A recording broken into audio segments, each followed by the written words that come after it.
نن راغلی سو چې د افغانستان تولیدات تاسو ته معرفي کړو.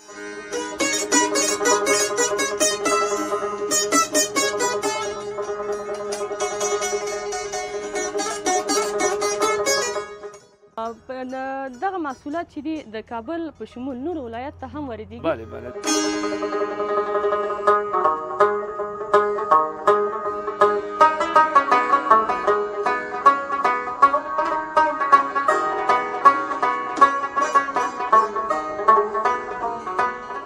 تولیدات موږ د افغانستان ګورو که هغه میوه ده وچه میوه ده او که تازه میوه ده او که هر څه دي نو دا موږ ته د یو فخر ځای موږ ته د یو خوشحالۍ ځای دی.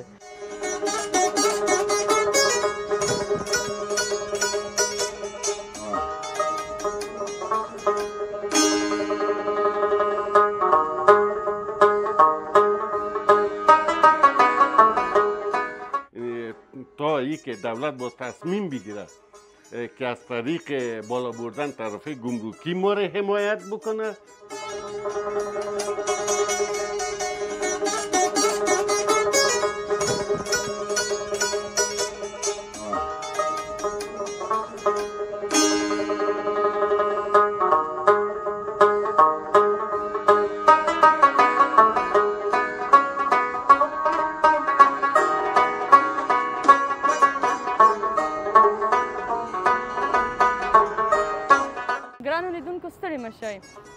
نن راغلی سو چې د افغانستان تولیدات تاسو ته معرفي کړو. دا چې په افغانستان کې ګڼ شمېر تولیدات کیږي خو تر اوسه د پردې پر مخ نه دي راغلي. که چېرته غواړئ چې د افغانستان د تولیداتو څخه خبر شئ نو خپرونه موږ سره تر پایه وګورئ، ځکه چې دا تولیدات د خارج له تولیداتو څخه په څو برابره د کوالټي له نګاه نه لوړ دي او همدارنګه زموږ د خپل هیواد د اقتصاد د پیاوړتیا لپاره ډېر مهم دي. نو خپرونه تر پایه پورې موږ سره وګورئ او ملتیا مو وکړئ.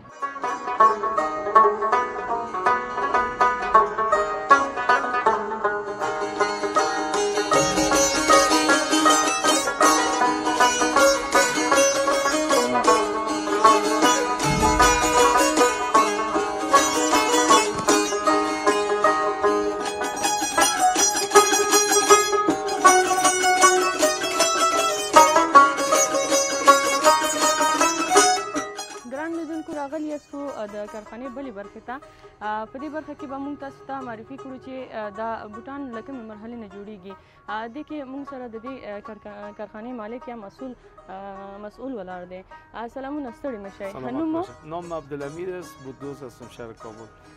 تاسو دې کارخانې بله بله مسئول کارخانه هم هستم. بله تاسو څومره وخت کېږي چې دې کارخانه کې کار کوئ؟ ما مدت 30 سال تقریبا شده که این کار میکنم. ډېر ښه، 30 کاله تاسو دلته کار کوئ. ډېر ښه، یعنی په دې 30 کال کې ستاسو هغه عمومي یعنی یو بخش چې تاسو کې مهارت ولرئ؟ اصلا کار مهارت ما قالب کاری است، قالب میکنیم فعلا دیگه، حال روی رسانی میکنیم. این بخش‌ها دیگه تقسیم است، مگر کسی که صاحب کار است مجبور است یاد داشته باشه. کارخانه کې مو څو نفر کار کوي؟ 4 نفر کار کوي. 4 نفر. تاسو هم مالک یاست او هم کارکوونکی؟ ډېر ښه، آفرین مو. دغه محصولات چې دي د کابل په شمول نور ولایت ته هم واردېږي؟ بله بله، در ولایت ها میره. این بوددوزی بود 4 فصل است، در هر وقت سال باید یک چیز جور کنی دیگه. اینا رو فعلا چپلی است سر دست ما. کار بعدی ما موزه است، اونجا موزه دیگه این کار که چی چپلی خلاص شد باز موزه شد. او دا محصولات آیا خارج ته هم لیږل؟ نه خیر، اینجا سودا میشه مردم هموطنای ما میفروشن. ما تقاضا میکنیم از هموطنا که باید از تولیدات وطن استفاده کنن و خاطر که آیندهش برای اولاد و برای کل وطن ما فایده است. ډېر ښه.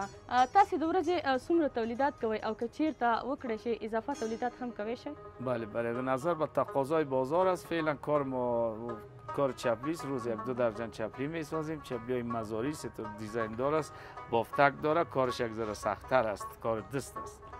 خرڅلاو مو څنګه دی؟ په ورځ کې څومره خرڅلاو لرئ؟ بازار خوب است دیگه، تقریبا حالا خو عید دا خلاص شد دیگه. اینو در یک سال 2 عید است، در اونو در عید هم مردم میخرن دیگه، عروسی ها میشه. باز کار فیشن است، هر کس هر روز خوش داره که یک چپلی خوب داشته باشه، یک بوت خوب داشته باشه دیگه. یا چرم است، بویی نمیتینه، کل از یا کارهای چرم است، کلش چرم تازه، چرم پاک صفا این 2 ساله است نه.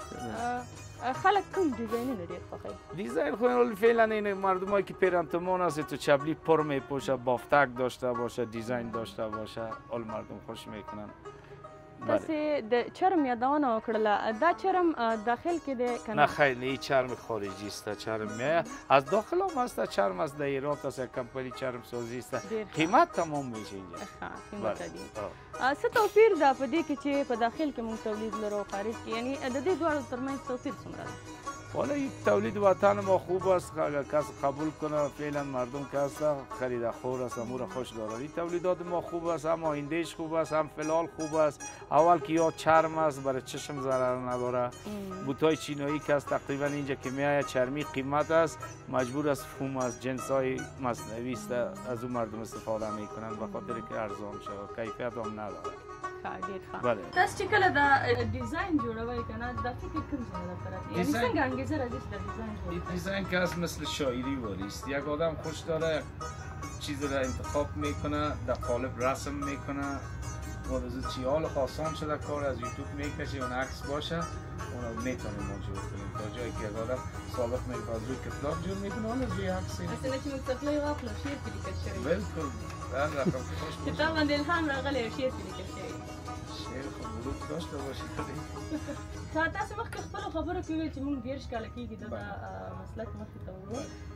تاسو ماته په دغې جریان کې یوه خوږه او ښایسته خاطره یا پیش این نمیست که یک برادر یک روز آمد یک جورا بوت از من خرید، گفت این باید بوت بلند شو از داخل. بازی بوت که من برش بلند کنم، من گفتم ما باشه مویایتان کپ انداختی. خویی شام خنده کرد، پدر جوانتر بود. همین خاطره خوشم همیست که او بیادر سیل کردم، گفتم هم دندان زدی، هم مود، هم خدلی، هم فامیلایش هم گفته بود که تو باید یک بوت بلند جور کنی. باز بوت جور میکنیم، یکی بوت تیبی جور میکنیم، کسی که پایش کوتاست مثلا کسایی تکلیف داره وار من برش کمی دکان جور میکنم. دا چې قدونه لنډ دي اورم بلند میشه 5 سانتی. دا به ډېره ښه ده. بس مونږ هم په درد خوري کله کله. انشاءالله 2 منزل کانتینر. ډېره مننه. سلامت باشی. کور مو ودان چې وخت مو راکړو. ډېره مننه. تشکر. ډېره مننه قدرمن لیدونکو. خپرونه جریان لري، بیا هم موږ سره اوسېږئ.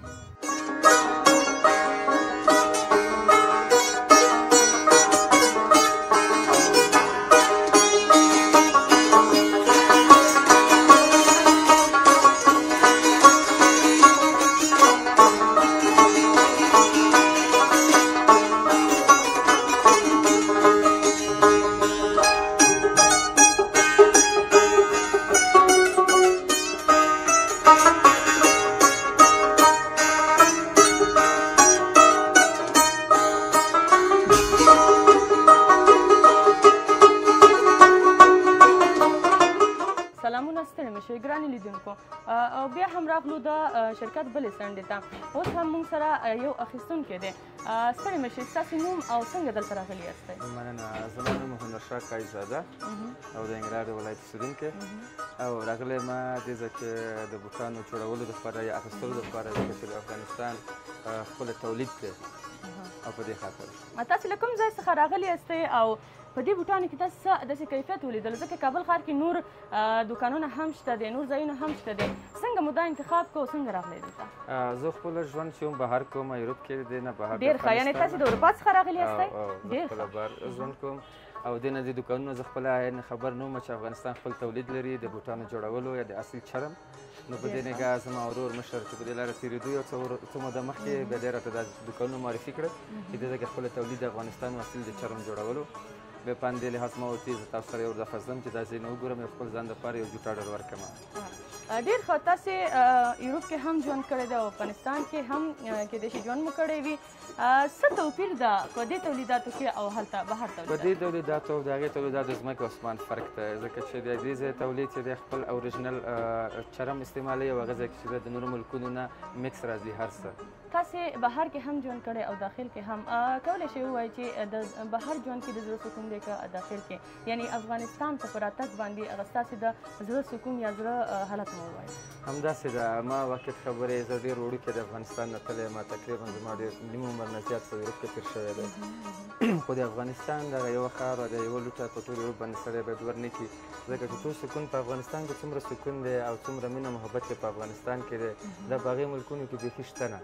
او کله چې موږ مسافر کله وطن ته راځو موږ دا یو چې کله موږ د جاز نه یا د تیارې نه کېوځو موږ بیا د اول د افغانستان خاوره چپ کړو چې دومره پسې ټول ارمان کوي او دومره پسې ټول خفه دي.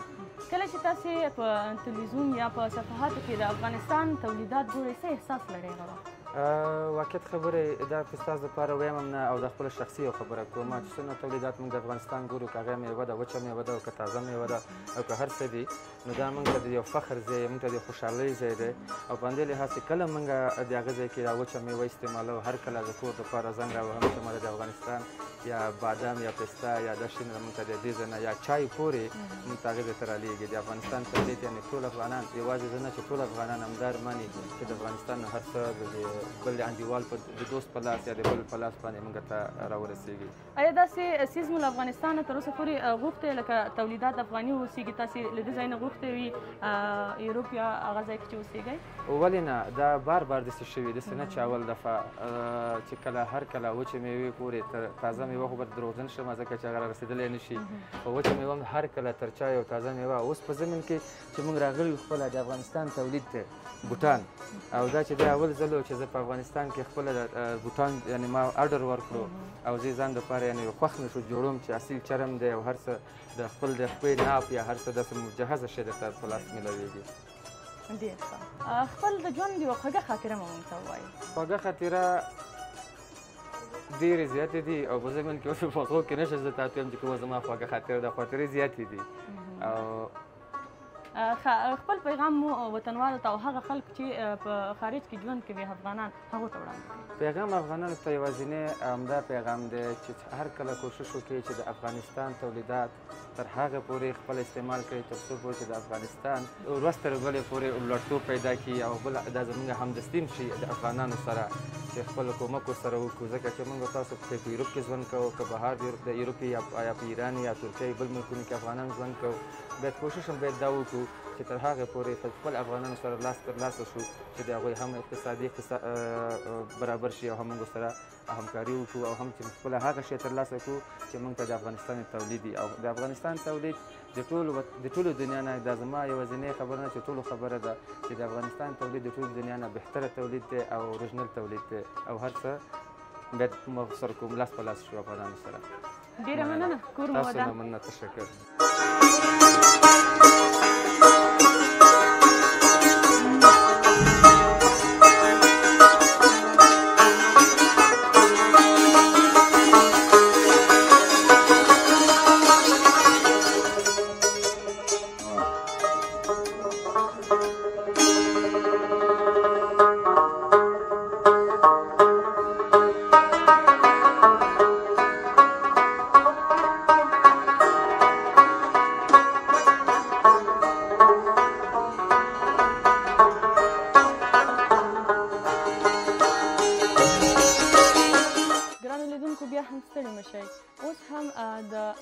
ښاغلي محمد اسف جامي چې د کابل ښار د بوټ جوړونکو اتحادیې رئیس دی ورسره استو او له ده نه به پوښتنې وکړو.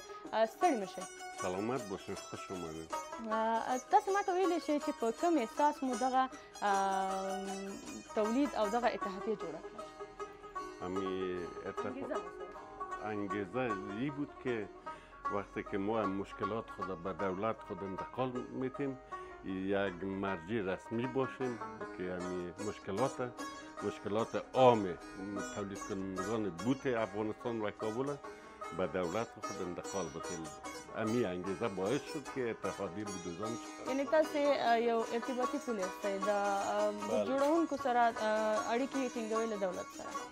ښه ډېر ښه. په دې مدت کې تاسو ته کوم ستونزې پېښ شوي دي چې تاسو له دوکانونو یا د هغه تولید کوونکو څخه اخیستي وو دولت ته مو وړاندې کړي وي او هغوی څه عمل کړی؟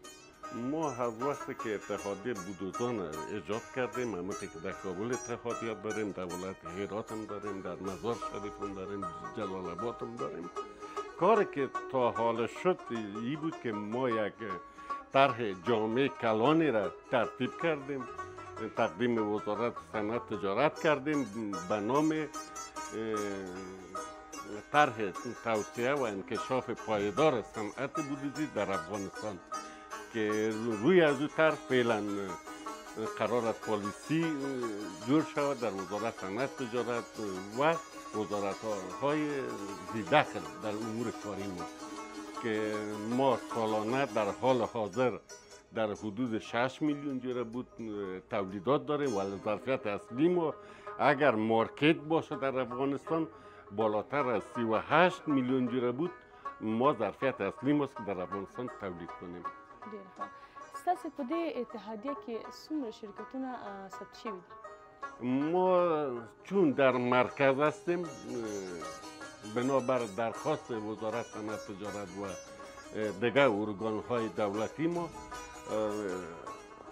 تمام تولید کنندگان افغانستان ما یک ثبت کردیم.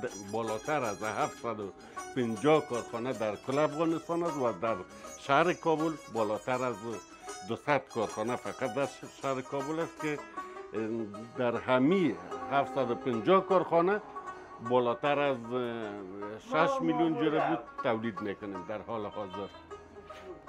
یعنی ثبت شده چند شرکت است؟ ثبت شده بعضی از کارخانه ها هست که اونا کاربار کلان دارن، فابریکا هستن که از وزارت صنعت تجارت جواز دارن و کارخانه خرد کوچک مثل که حال در جوشی شما تشریف دارین اینا اکثریت ما از ناحیه های مربوطه جواز فعالیت دارن که تقریبا نیم و نیم میشه. در شهر کابل بالاتر از 100 کارخانه جواز فعالیت داره و باقیشون کسایی هستن که حتی پرچم هستن در خانه های خودن کار میکنن به شکل سنتی. اما یک موضوع ولی اگر دولت یک پروسه را تنظیم کنه پیش بره مطابق با پالیسی انشالله تمام تولید کنندگان ما در سراسر افغانستان ثبت وزارت صنعت تجارت شود. همونطور که در طرح خود گنجانیدیم زمانی که ما تولید داشته باشیم کار ما با فروش بره حتما تابع مالیه میشن، جواز باید بگیرن. این هم است که درآمدهایی که از طریق تولید کنندگان به دولت باز میرسه. ما آماده و حاضر هستیم زمانی که طرح تطبیق شود. طرح چی رقم تطبیق میشه؟ در اونجا یکی از ماده‌هاش این است که واردات یک طور محدود بسازه دولت که مارکت بر تولیدات خود افغانستان از جمله بود پیدا شود. دولت تاسو سره څومره همکاري کوي په دې برخه کې؟ یعنی اتحادیې سره د دولت اړیکې او هغه همکاري څومره ده؟ همونطور که پیشتر خدمتتان عرض کردم که دولت فعلا همو گپای ما رو میشنوه، طرحهای ما رو میگیره تا ای که دولت با تصمیم بگیره که از طریق بالا بردن طرفه گمرکی ما رو حمایت بکنه یا چطور. در مثال فعلا در دولت گذشته و در حال ارجحیت داره تولیدات وطنی بر دولت که از جمله بوت عسکری را بوت نظامی را فعلا از کارخانه‌های داخل افغانستان دولت میخره و تامین میکنه. این یک کار خوبی است که اتحادیه باعث شد که ما معرفی شویم و دولت ما را ببینه و بعضی از نهادهای خرد و کوچک دیگه که در حدود 500 یا 1000 جوره بوت عام مردم ملکی میخواه هم بعض نهادها هست که از کارخانه‌های مختلف خریداری میکنن. تاسو له دولت څخه څه غواړئ چې کوم خدمتونه تاسو ته عرضه کړي؟ ما از دولت خود باز میخواهیم مطابق با طرح ما کار بکنه که تولیدات که خود ما داریم در نظر بگیره، واردات تنظیم بسازه، واردات محدود شود که انشالله ما به زودی یعنی اگر ما کاربار ما خوب شود تا 2 سال آینده انشالله به خودکفایی کامل میرسیم. یعنی همی در حدود 70 میلیون جوره بود انواع پاپوش که در افغانستان که مردم میپوشن ما خودمون انشالله تولید میکنیم و امیدوار هستیم که اینی بالاتر از 18 میلیارد پول افغانی که فعلا و در گذشته هم سالانه بابت خرید انواع پاپوش از کشور میره بیرون، این پیسه داخل افغانستان حفظ شود و هزارها ده ها هزار هموطن ما برشون جای کار ایجاد شود. پیغام مو څه دی هغه هیوادوالو ته چې په داخل کې دی او هغه هیوادوال چې بیرون دي موږ همدا اوس ګورو خپل پیغام مو ورته ما از مردم خود واقعا صمیمانه تشکر میکنیم که با یک انگیزه بالا از تولیدات کشور استفاده میکنند، ولی بعض اوقات ناگزیر میشن چون همه چیز تنظیم نیست، مردم مجبور میشه که رو ببرن واردات بخرن. اگر دولت مطابق به طرح ما را حمایت بکنه، انشالله مردم ما را در کنار ما هستن. خب مردم ما کسی نمیم، ما مردم هستیم دیگه، ما بودویز هستیم ولی خیاطم هست و نانبایم هموطن ما هست. همه به طور انگیزه هست که مردم همدیگر حمایت بکنن، ولی اینجا دولت باید تنظیم باشه، پالیسی ها رو در همه بخشا تنظیم بکنن، انشالله همه کار جور میشه. ډیره مننه کور مو ودان. تشکر از شما.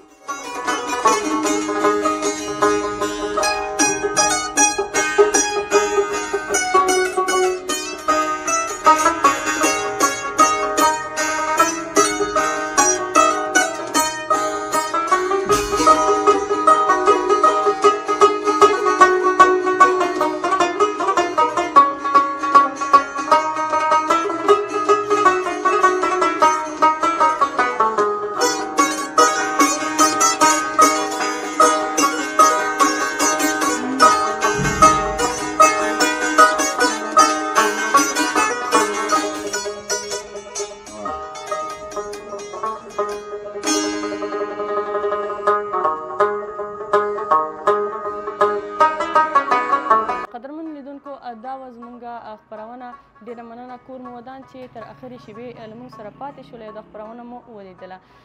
هیله منده یم چې له دې خپرونو مو خوند اخیستی وي او مه هېروئ خپل د هیواد له تولید څخه استفاده وکړئ تر څو چې زموږ اقتصاد پیاوړی شي.